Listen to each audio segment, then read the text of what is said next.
అనగనగా ఒక పెద్ద అడవి. దాని మధ్యలో ఒక చిన్న చెరువు. ఆ చెరువులో ఎన్నో చేపలు, కప్పలు, ఇంకా ఎన్నో జీవులు ఉండేవి. వాటిలో 3 చేపలు చాలా స్నేహంగా ఉండేవి. ఆ చేపలలో అన్నిటికంటే పెద్దదాని పేరు దూరదృష్టి. అది చాలా జ్ఞాని.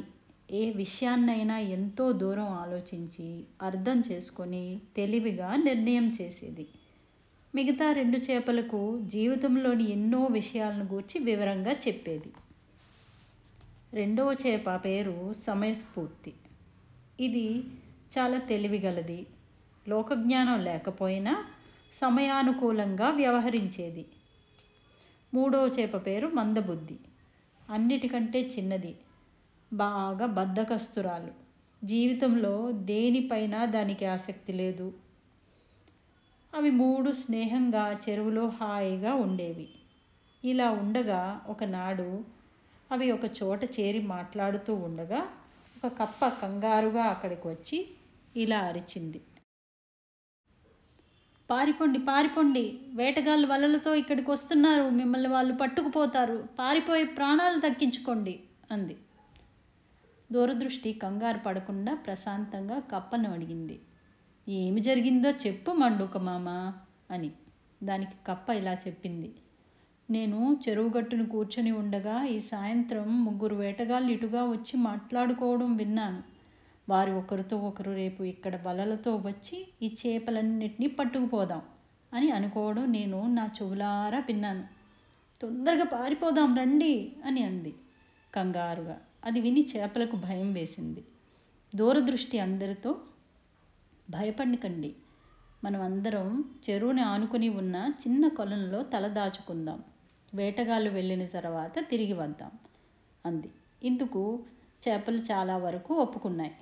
కానీ దీని స్నేహితులు మాత్రం వెటకారం చేశాయి. మనం ఎందుకు పిరికివారిలాగా పారిపోవాలి? ఆ వేటగాళ్ళు వస్తారో లేదో ఎవరికి తెలుసు? ఈ కొలంలోకి అందరం ఎలా వెళ్తాం? అందరం ఎప్పటికైనా చావవలసిన వారమేగా, దానికి భయపడి ఇంత దూరం పరిగెడతామా అన్నాయి. దూరదృష్టి వారికి ఎన్నోసార్లు చెప్పి చూసింది, కానీ అవి వినలేదు. వేరొక దారి లేక అది దాని కుటుంబంతో సహా వెళ్ళిపోయింది. మరుసటి రోజు ఉదయం వేటగాళ్ళు పెద్ద పెద్ద వలలతో సహా వచ్చారు. వలలను పరిచి చేపలను పట్టారు. అందులో ఈ 2 చేపలు కూడా చిక్కుకున్నాయి. తప్పించుకుందామన్న దారి దొరకలేదు. మందబుద్ధి అరిచి గోల చేసి గిలగిల కొట్టుకోసాగింది. కానీ సమయస్ఫూర్తికి ఒక ఆలోచన వచ్చింది.